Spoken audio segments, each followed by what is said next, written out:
Hey there, Randy Walker, WorldTennisMagazine.com, and a PTR Level 1 independent teaching pro here in Vero Beach, Florida. And I'm coming to you from the beautiful Sea Oaks Beach and Tennis Club here in Vero Beach, Florida. This is the site of our annual Marty Fish Children's Foundation $15,000 ITF World Tennis Tour USTA Pro Circuit tournament. And I was just invited for a doubles game here on a Thursday afternoon. It's sweltering hot here in Vero Beach, Florida this summer.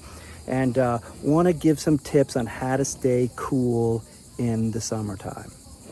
So, for starters, what I like to sport here is the bucket hat. Let's bring back the bucket hat. Let's make it more fashionable. So the bucket hat, I think it fits great on my head, and it just feels a little bit more snug, than a baseball hat, etc. And it also protects you from the sun a little more. You got the brim all the way around. It keeps a little sun off your neck. And most importantly, it keeps the sun off your ears. So I've seen a lot of former athletes who have been in the sun, throughout their whole career, and they have the top part of their ear cut off because of skin cancer. So when you wear the bucket hat, you protect against that. So, I just prefer to wear the bucket hat. Now, you may get some grief from some people looking silly, etc. I've been called Gilligan, from the famous character on Gilligan's Island, the American TV show. But in the 60s and the 70s, the bucket hat was actually, pretty cool. And two players that wore the bucket hat with style were Stan Smith and Rod Laver.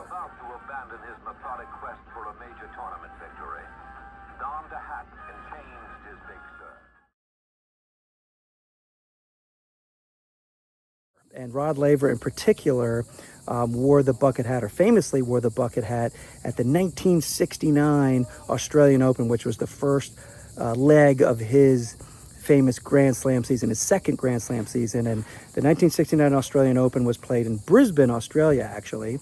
And it was sweltering hot. And in the semifinals, a very famous match, Rod defeated Tony Roach on a sweltering day there in Brisbane, and Rod was rocking the bucket hat to stay cool.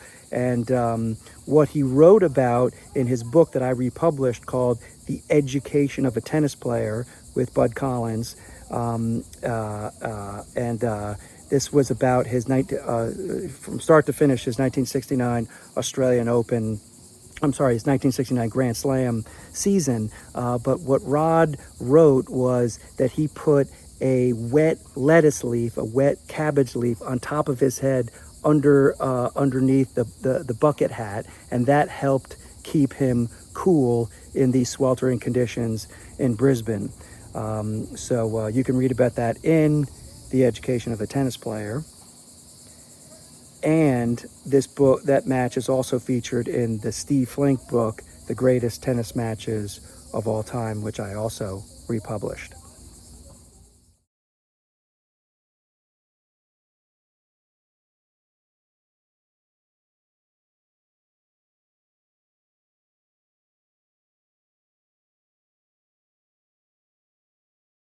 What also is important in the heat is that you drink plenty of water, and not just on changeovers and not just after the match, but before the match, the night before the match, when you have a day off before in between your matches, you should always be drinking water. And this reminds me of the 2000 Olympics, when I was the press officer for the U.S. Olympic team working for the USTA, and Billie Jean King was the women's Olympic tennis team coach, and she would tell her players, because it was hot in Sydney, Australia, during that Olympics, she always told her players that they needed to be drinking all hours of the day to stay hydrated. And she had a great team that year. It was Venus Williams, Serena Williams, Lindsay Davenport, Monica Seles. Dream team of the American tennis. But in particular, Billie Jean would say, you need to have your baby bottle. So she would say you always have to have your bottle of water wherever you are all course of the day. And you just need to have a little sip here, a little sip there, and just stay hydrated, hydrated. And she would see, one of her players in the hotel lobby, etc. And she'd be saying, "Where's your baby bottle? Where's your baby bottle? You got to be drinking from your baby bottle." So always stay hydrated. Here's my baby bottle. PTR, Professional Tennis Registry International Rackets Conference, which is at their headquarters at the Saddlebrook Resort, Wesley Chapel, Florida. So there's my baby bottle. I'm going to be drinking in my baby bottle all this summer because it's hot here in Vero Beach, Florida. So just a few tips here on how to stay cool and stay safe in sweltering hot conditions in the summertime. So anyway, that's some tips from me with my bucket hat, with my baby bottle here at the Sea Oaks Beach and Tennis Club, Vero Beach, Florida. Randy Walker, WorldTennisMagazine.com, over and out.